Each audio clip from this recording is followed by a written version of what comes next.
Assalamualaikum warahmatullahi wabarakatuh. Perkenalkan, kami dari kelompok 10. Pada kesempatan kali ini kami ingin mempresentasikan hasil kerja kami yang bertemakan ekosistem estuari. Berikut adalah anggota kelompok kami, yaitu ada Bagas Putra Satria, saya sendiri, Juliana Keren Hapuknatama Pardede, dan Nafisa Dwi Yulia Rida. Materi ekosistem estuari ini kami bagi menjadi beberapa bagian, yaitu yang pertama ada pengertian ekosistem estuari, karakteristik fisik ekosistem estuari, organisme pada estuari, manfaat ekosistem estuari, dan kehidupan di dalam ekosistem estuari. Kita masuk ke bagian pertama, yaitu pengertian dari ekosistem estuari. Estuari merupakan pesisir semi tertutup dengan badan air mempunyai hubungan bebas dengan laut terbuka dan kadar air laut terlarut dalam air tawar dari sungai. Estuari merupakan suatu komponen ekosistem pesisir yang dikenal sangat produktif dan paling mudah terganggu oleh tekanan lingkungan yang diakibatkan kegiatan manusia maupun oleh proses-proses alamiah. Estuari dapat disebut juga sebagai daerah peralihan karena habitatnya ini di antara habitat laut dan habitat air tawar. Banyak karakter fisik, kimiawi, dan biologis yang khas. Ekosistem estuari ini juga didominasi oleh substrat berlumpur. Endapannya kebanyakan bahan organik. Ya, masuk ke bagian kedua, yaitu karakteristik fisik ekosistem estuari. Yang pertama ada salinitas. Salinitas sangat mempengaruhi kehidupan organisme, karena apabila salinitasnya tinggi, maka osmoregulasi pada tubuh makhluk hidup juga akan terganggu.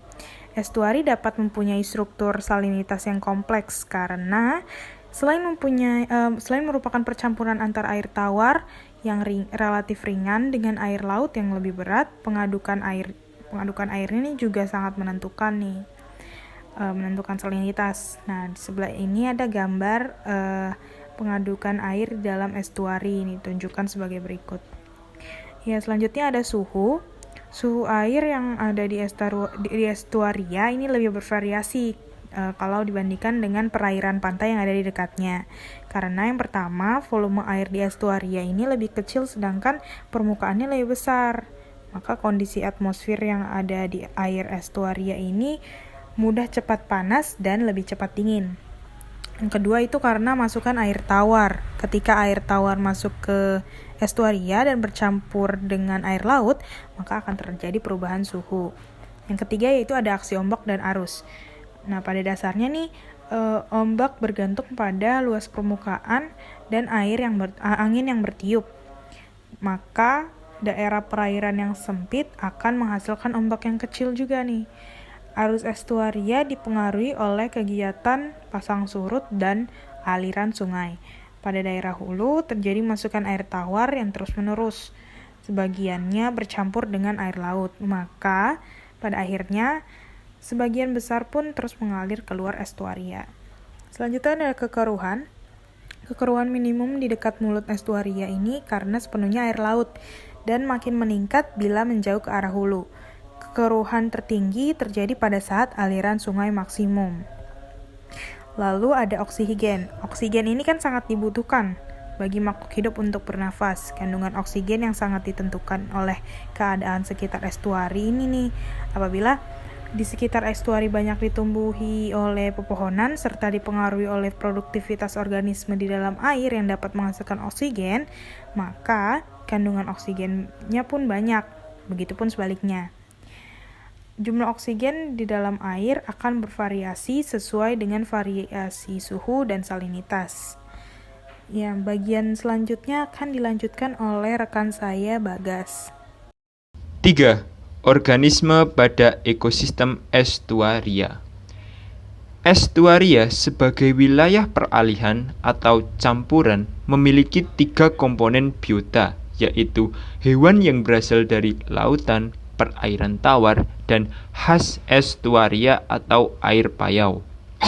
Fauna lautan yang tidak dapat beradaptasi terhadap perubahan salinitas ekstrim biasanya dapat ditemui dengan jumlah yang terbatas di sekitar daerah perbatasan dengan laut terbuka yang memiliki salinitas 30 part per thousand.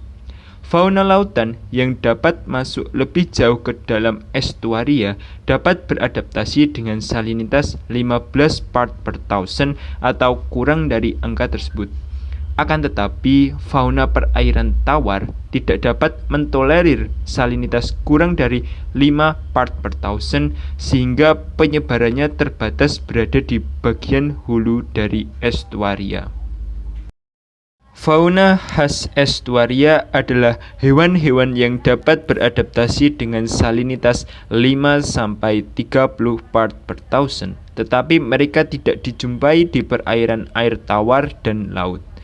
Terdapat beberapa jenis fauna khas estuaria, antara lain jenis tiram dan kerang seperti Ostrea scrobicularia, siput kecil Hydrobia, udang Palae monetes, udang Penaeus, dan cacing Polychaeta nereis. Dua jenis-jenis sidat dan ikan salem, dan yang terakhir reptil, burung, dan lain-lain. Berdasarkan adaptasinya, organisme di lingkungan estuaria mempunyai 3 tipe adaptasi untuk mempertahankan hidupnya, yaitu A. Adaptasi morfologis adalah organisme yang hidup di lumpur memiliki rambut-rambut halus atau setae untuk menghambat penyumbatan permukaan ruang pernapasan oleh partikel lumpur. B. Adaptasi fisiologis adalah penyesuaian lingkungan dengan mempertahankan keseimbangan ion cairan tubuh dalam menghadapi fluktuasi salinitas eksternal. Dan yang terakhir, adaptasi tingkah laku adalah pembuatan lubang ke dalam lumpur oleh organisme, khususnya invertebrata.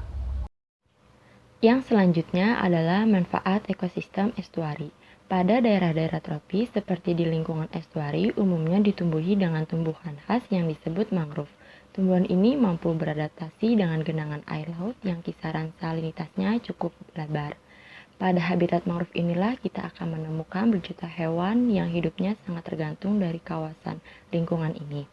Hewan-hewan yang hidup pada lingkungan perairan ini adalah hewan yang mampu beradaptasi dengan kisaran salinitas tersebut. Dan yang paling penting adalah lingkungan perairan estuari merupakan lingkungan yang sangat kaya akan nutrien yang menjadi unsur terpenting bagi pertumbuhan fitoplankton. Tidak jarang ratusan jenis ikan-ikan ekosistem penting seperti siganus, baronang, sunu, dan masih banyak lagi menjadi daerah estuari sebagai daerah pemijahan dan pembesaran. Pada kawasan-kawasan subtropis seperti daerah dingin, fungsi estuari bukan hanya sebagai daerah pembesaran bagi berjuta hewan penting, bahkan menjadi titik daerah ruaya bagi jutaan jenis burung pantai. Kawasan estuari digunakan sebagai daerah istirahat bagi perjalanan panjang jutaan burung dalam ruayanya mencari daerah yang ideal untuk perkembangannya. Di samping itu juga digunakan oleh sebagian besar mamalia dan hewan-hewan lainnya untuk mencari makan. Yang selanjutnya adalah kehidupan di dalam ekosistem estuari. Daerah estuari merupakan tempat hidup yang baik bagi populasi ikan jika dibandingkan dengan ikan lainnya. Daerah ini merupakan tempat untuk berpijah dan membesarkan anak-anaknya bagi beberapa spesies ikan. Adapun fungsi yang menyebabkan daerah ini mempunyai nilai produktivitas tinggi yaitu yang pertama, di sana terdapat suatu penambahan bahan-bahan organik secara terus-menerus yang berskala dari daerah aliran sungai. Yang kedua, perairan estuari adalah dangkal sehingga cukup menerima matahari untuk membantu kehidupan tumbuh-tumbuhan yang sangat banyak. Yang ketiga, daerah estuari merupakan tempat yang relatif kecil menerima aksi gelombang. Akibatnya, detritus dapat menumpuk di dalamnya. Aksi pasang selalu mengaduk-aduk bahan organik yang berada di sekitar tumbuh-tumbuhan. Dan berikut ini adalah lampiran jurnal yang kami gunakan sebagai bahan ajar dalam pembuatan presentasi. Terima kasih atas perhatiannya. Mohon maaf bila masih ada kesalahan dalam presentasi. Wassalamualaikum warahmatullahi wabarakatuh.